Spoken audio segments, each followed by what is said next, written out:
여러분은 낡은 사진첩을 들여다보다 시간마저 멈춘 듯한 기분을 느껴보신 적이 있나요? 교실의 시끌벅적한 소음마저 아득해지는 순간 사진 속 그 시절의 우리가 말을 걸어옵니다. 오늘 전해드릴 이야기는 바로 그 기억의 틈새에서 시작됩니다. 1970년대 제가 국민학교를 다니던 그 시절은 모든 풍경이 투박하면서도 따스한 질감으로 기억 속에 남아 있습니다. 아침 조회 시간마다 전교생이 줄을 맞춰 서 있던 운동장은 조금만 뛰어도 매캐한 흙먼지가 안개처럼 자욱하게 일어났고 아이들의 해맑은 함성은 그 먼지 사이로 흩어지곤 했지요. 교실 문을 열면 가장 먼저 반겨주는 건 특유의 나무 냄새였습니다. 매주 금요일마다 양초를 헝겊에 묻혀 손바닥이 벌개지도록 문질러대도 낡은 마루바닥은 아이들이 걸음을 옮길 때마다 삐걱삐걱하며 마치 교실이 살아있는 듯 정겨운 비명을 질러댔습니다. 특히 찬 바람이 창문 틈새로 파고드는 겨울이 오면 교실 풍경은 무척이나 활기차졌습니다. 교실 정중앙에는 육중하고 검은 연탄 난로가 든든하게 자리를 잡았고 난로 위를 길게 뻗어나간 연통은 아이들의 꿈처럼 천장을 가로질러 창밖으로 이어져 있었지요. 앞권은 사교시 시작을 알리는 종소리가 울릴 때였습니다. 누가 먼저랄 것도 없이 아이들은 가방 속에서 차갑게 식은 양은 도시락을 꺼내 난로 위로 달려갔습니다.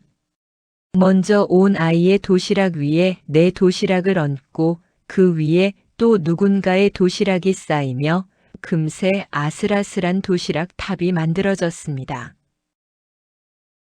수업이 한창일 때쯤이면 치익하는 소리와 함께 고소한 김치 볶는 냄새와 밥 타는 냄새가 교실 가득 번져나갔습니다. 뚜껑 사이로 하얀 김이 모락모락 피어오르는 그 따스한 풍경을 멍하니 바라보고 있으면 제 마음도 그 열기에 녹아내린 듯 몽글몽글해지곤 했습니다. 난로 위에서 노릇하게 익어가는 도시락 밥처럼 이름조차 함부로 부르지 못했던 제 첫사랑도 그렇게 노랗고 달콤하게 익어가고 있었습니다. 그 아이는 4학년 봄 마치 예고 없이 찾아온 꽃샘 추위 끝에 온기처럼 우리 반으로 전학을 왔습니다. 늘 단정하게 양갈래로 따내린 머리카락 끝에는 그 아이만의 정갈함이 묻어 있었고 빳빳하게 풀을 먹여 하얗게 빛나던 블라우스와 차분한 감색 치마는 그 아이를 더욱 특별한 존재로 보이게 했습니다. 수업 시간 교실 창가를 타고 오전에 나른한 햇살이 길게 들이올 때면 참 이상한 일들이 벌어지곤 했습니다. 수십 명의 아이가 앉아있는 북적이는 교실이었지만 신기하게도 햇살은 오직 그 아이가 앉은 자리만 찾아가 머무는 것 같았거든요. 먼지조차 금가루처럼 반짝이던 그 환한 빛 속에서 조용히 책을 넘기던 그 아이. 그 눈부신 풍경을 훔쳐보느라 제 마음은 이미 수업 종소리보다 먼저 설렘으로 요동치고 있었습니다. 우리의 첫 대화는 정적만이 흐르던 받아쓰기 시간에 시작되었습니다. 받침 하나가 생각나지 않아 쩔쩔매며 필통 속을 뒤지던 저의 당황스러움을 그 아이는 금세 알아챘나 봅니다.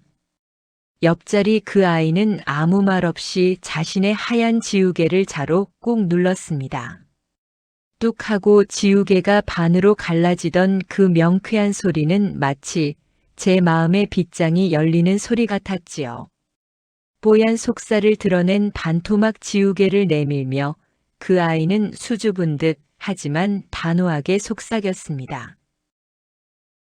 반은 내 거 같이 써.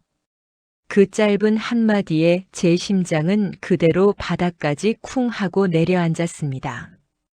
그날 이후로 저는 멀쩡한 연필심을 일부러 자주 부러뜨리곤 했습니다. 툭 하면 부러지는 연필 끝을 핑계 삼아 혹시라도 그 아이의 맑은 눈동자와 한 번 더 마주칠 수 있을까 하는 간절한 기대 때문이었습니다. 미술 시간. 도화지 위로 번져버린 하늘색 때문에 속상해하며 멍하니 앉아 있을 때도 그 아이의 다정함은 빛을 발했습니다. 그 아이는 자신의 파란 크레파스를 제 쪽으로 슬쩍 밀어주며 나지막이 말했습니다. 이걸로 덧칠하면 괜찮아. 크레파스를 건네봤던 그 짧은 순간 깃털처럼 가볍게 스친 그 아이의 손끝 감촉은 그날 하루를, 아니 제 소년 시절 전체를 통째로 흔들어 놓기에 충분했습니다. 그 작은 온기 하나에 제 얼굴은 금세 빨갛게 달아올랐고 그날 제가 그린 풍경화 속 하늘은 세상에서 가장 따뜻하고 푸른 빛으로 물들었습니다. 찬 바람이 교실 유리창을 거세게 때리던 어느 겨울날이었습니다. 저는 쉬는 시간 종소리가 무섭게 양은 도시락을 난로 구석진 자리에 대충 밀어 넣어두고는 운동장으로 내달렸습니다. 차가운 공기를 가르며 축구공을 쫓는 내내 제 머릿속엔 오직 골문을 향한 열정뿐이었습니다. 한참을 뛰어 땀범벅이 된 채 교실로 돌아왔을 때 저는 눈앞에 펼쳐진 풍경에 그만 멍하니 멈춰 서고 말았습니다. 난로 구석에서 찬밥 신세였을 제 도시락이 어느새 화력이 가장 좋은 난로 한가운데 이른바 상석에 보란듯이 놓여 김을 내뿜고 있었기 때문입니다. 당황한 제가 내 도시락 누가 여기다 옮겨놨어?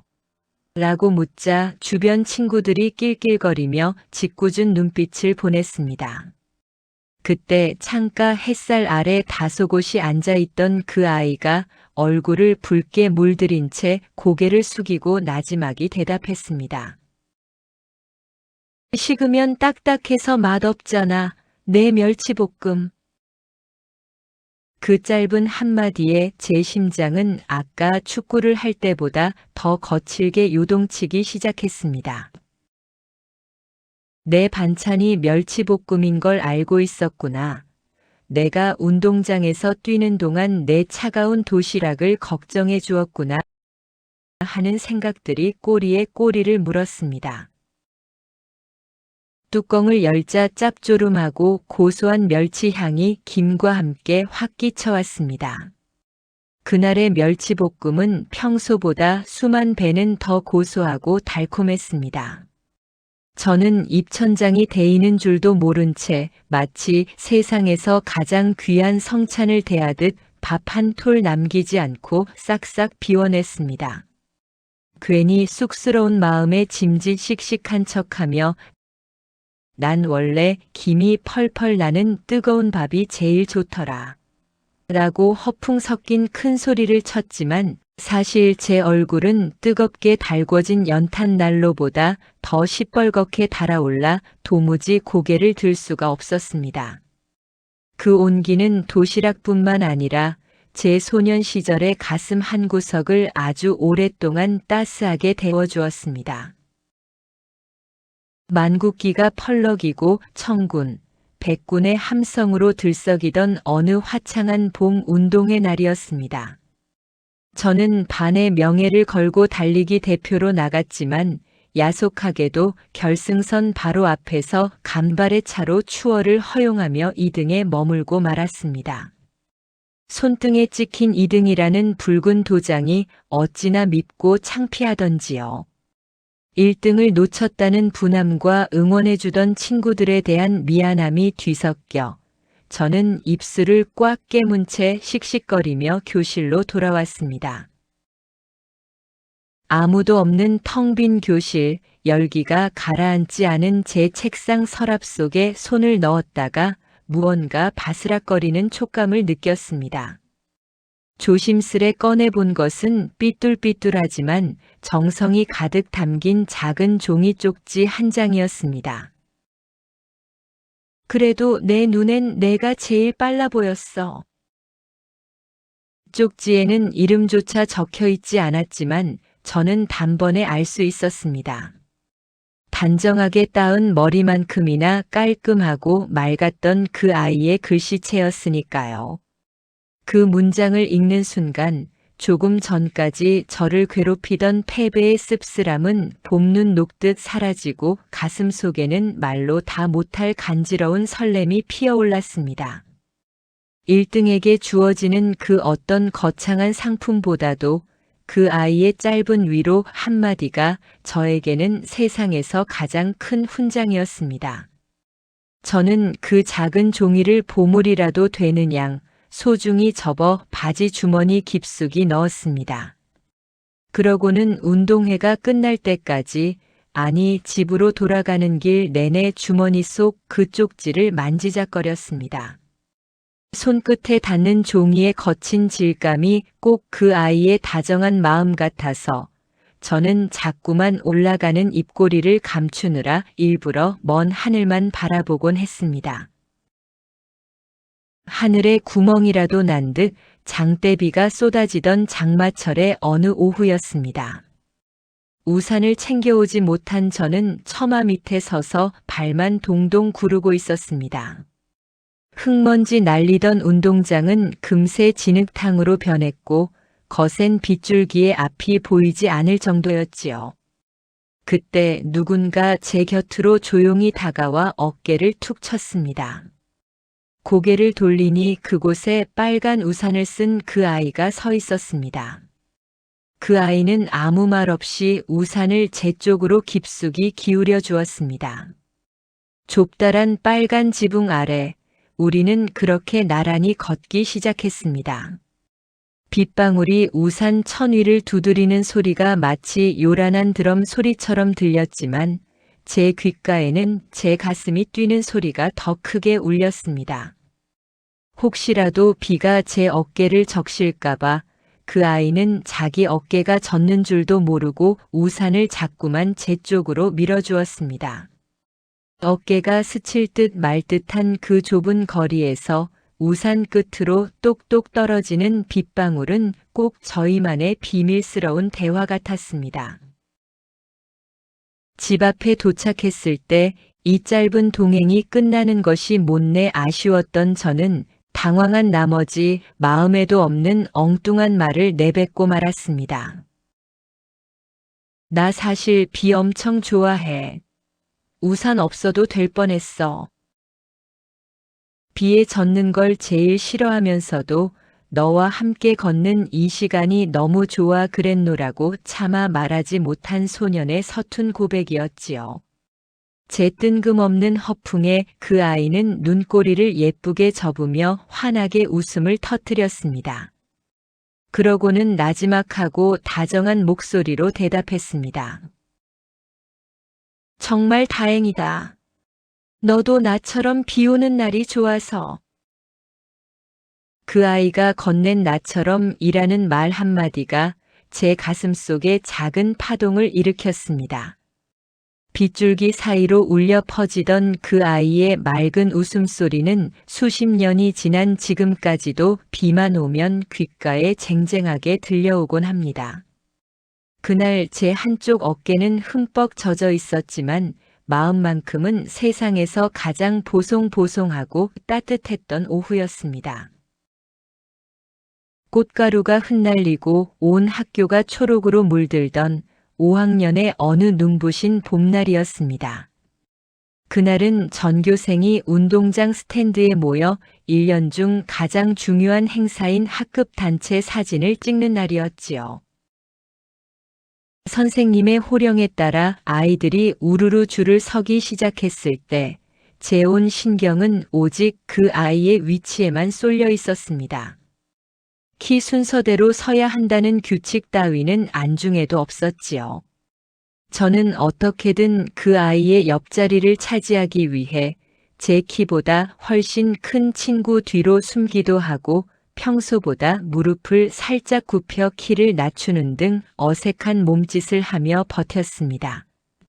결국 우여곡절 끝에 그 아이의 바로 옆자리에 어깨를 나란히 하고 섰을 때 제 심장은 터질 듯이 방방거렸습니다. 검은 천을 뒤집어 쓴 사진사가 커다란 카메라 앞에서 손을 흔들며 고함을 쳤습니다. 자, 다들 여기 보세요. 움직이지 말고. 하나, 둘, 셋. 찰나의 정적이 흐르던 그 순간 살랑이며 불어온 봄바람에 그 아이의 단정하게 따은 머리카락 한 줄기가 가볍게 날려 제 볼을 살짝 스쳤습니다. 아주 부드럽고 이름 모를 비누 향기가 묻어나는 듯한 간지러운 감촉이었습니다. 그 짧은 접촉에 저는 혹여나 제 두근거리는 심장 소리가 그 아이에게 들릴까봐, 아니, 이 마법 같은 순간이 깨져버릴까봐 숨조차 크게 쉬지 못했습니다. 저는 눈을 질끈 감고 싶은 마음을 누르고 카메라 렌즈를 마치 제 진심을 전해줄 유일한 통로인 양 비장하게 바라보았습니다. 그 사진 한 장에 담긴 저의 굳어있는 어깨와 상기된 표정이 훗날 제 인생에서 가장 소중한 보물이 될 줄은 그때는 꿈에도 몰랐습니다. 그리고 그것이 우리가 세상에 함께 남긴 처음이자 마지막 기록이 될 줄도 그 소녀는 미처 알지 못했습니다. 6학년이라는 새로운 시작을 앞두고 설렘으로 가득 차야 할 겨울 방학 끝자락, 청천벽력 같은 소식이 들려왔습니다. 그 아이가 아버지의 직장 발령 때문에 인사도 없이 먼 도시로 전학을 갔다는 이야기였습니다. 제대로 된 작별 인사조차 나누지 못한 채 맞이한 개학날 교실 문을 여는 제 발걸음은 납덩이를 매단 듯 무거웠습니다. 창가 햇살이 유독 환하게 내리쬐던 그 아이의 자리. 하지만 그곳에는 이제 환한 미소를 짓던 소녀 대신 주인을 잃고 덩그러니 놓인 빈 책상만이 저를 맞이하고 있었습니다. 방학 동안 소복하게 내려앉은 하얀 먼지를 바라보며 저는 태어나 처음으로 공간이 주는 형언할 수 없는 슬픔을 배웠습니다. 사람이 떠난 자리에 남은 정적은 그 어떤 울음소리보다도 크게 제 가슴을 때렸습니다. 시간은 야속하게도 흘러 어느덧 졸업식 날이 되었습니다. 저는 혹시나 하는 신락 같은 희망을 품고 빳빳한 새 졸업 앨범을 떨리는 손으로 펼쳤습니다. 6학년 시절의 추억들로 가득 채워진 앨범 속을 몇 번이고 앞뒤로 뒤적이며 그 아이의 얼굴을 찾았습니다. 하지만 그 어디에도 제가 그토록 그리워하던 그 아이의 모습은 없었습니다. 6학년을 함께 보내지 못했다는 이유만으로 그 아이는 이미 학교의 공식적인 기록에서 깨끗이 지워진 외부인이 되어 있었습니다. 단정하게 따았던 머리도 수줍게 지우개를 건네던 손길도 앨범 속에는 흔적조차 남지 않았습니다. 교실 여기저기서 친구들은 서로의 앨범에 잊지 말자며 시끌벅적하게 이름을 적어주고 있었지만 저는 그 소란스러움 속에서 철저히 혼자였습니다. 이름조차 남길 수 없는 텅 빈 앨범의 마지막 장, 그 매끄러운 종이 위를 손가락으로 할 일 없이 만지작거리며 저는 마음속으로만 그 아이의 이름을 수백 번 눌러 썼습니다. 기록되지 못한 채 저의 계절 속에만 박제된 아프고도 찬란한 첫사랑의 마지막 페이지였습니다. 반세기라는 긴 시간이 흘렀지만 제 서랍 깊숙한 곳에는 여전히 시간이 멈춰선 채 보관되어 있는 보물이 하나 있습니다. 화려한 양장의 졸업 앨범은 아니지만 모서리가 닳고 누렇게 변색된 5학년 때의 학급 단체 사진 한 장입니다. 가끔 마음이 헛헛해질 때면 저는 조심스레 그 사진을 꺼내어 봅니다.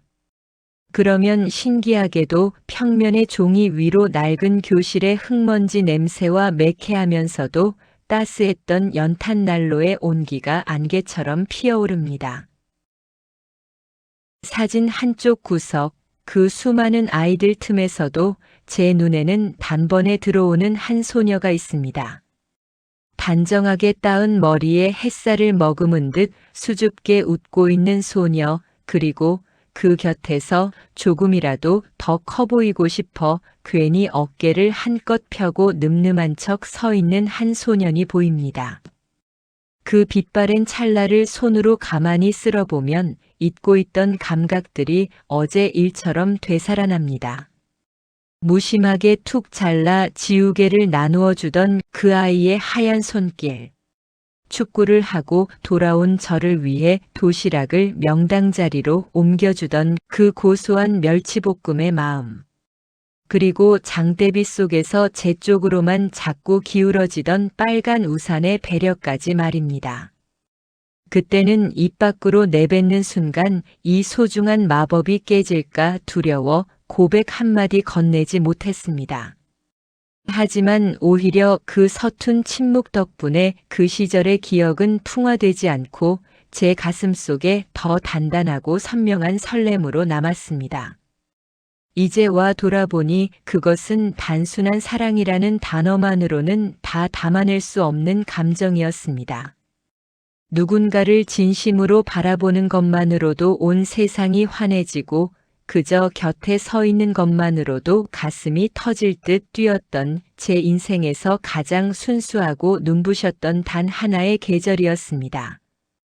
비록 앨범 속 기록은 지워졌을지 몰라도 제 마음이라는 서랍 속에서 그 아이는 여전히 양갈래 머리를 흔들며 환하게 웃고 있습니다. 지금 이 순간에도 내가 알지 못하는 어느 낯선 도시의 하늘 아래서 당신은 당신만의 삶을 충실히 살아가고 있겠지요. 우리가 함께 걷던 그 흙먼지 날리던 운동장과 삐걱거리는 나무 복도는 이제 아득한 전설처럼 멀어졌지만 내 마음속에 당신은 여전히 풀먹인 흰 블라우스처럼 선명하고 깨끗한 모습으로 남아 있습니다. 어디선가 잘 살고 있을 너에게 부디 당신이 머무는 그곳의 바람은 언제나 부드럽고 당신의 머리 위로 내리는 햇살은 우리가 나누어 썼던 그 빨간 우산의 빛깔처럼 포근하기를 바랍니다. 세월의 파도가 우리를 각기 다른 해안가로 데려다 놓았을지라도 너의 지금 계절도 그때 그 교실 창가에 머물던 오전의 햇살처럼 늘 환하고 따뜻하기를 진심으로 빌게. 고백 한마디 전하지 못하고 보낸 시간들이 때로는 시린 바람처럼 가슴을 스치기도 하지만 이제는 압니다. 그 서툴고 수줍었던 침묵 덕분에 내 소년 시절이 이토록 아름다운 보석으로 남을 수 있었다는 것을요. 고마웠어. 내 생에 단 한 번뿐인 가장 예쁜 계절이었던 너에게. 당신이 나누어준 지우개 반 토막의 마음으로, 당신이 데워준 도시락의 온기로 나는 남은 생을 충분히 따뜻하게 살아갈 수 있을 것 같습니다. 부디 평안하기를 나의 눈부셨던 계절이여. 누구에게나 가슴 한구석에 묻어둔 소중한 페이지가 하나쯤은 있기 마련이죠. 오늘 준비한 이야기가 여러분의 잊고 있던 추억을 잠시나마 깨워주었기를 바랍니다. 오늘 이야기가 흥미로우셨다면 추억 배송이 더 많은 추억과 재미있는 이야기를 들고 올 수 있도록 구독과 좋아요 꼭 부탁드립니다. 시청해 주셔서 감사합니다.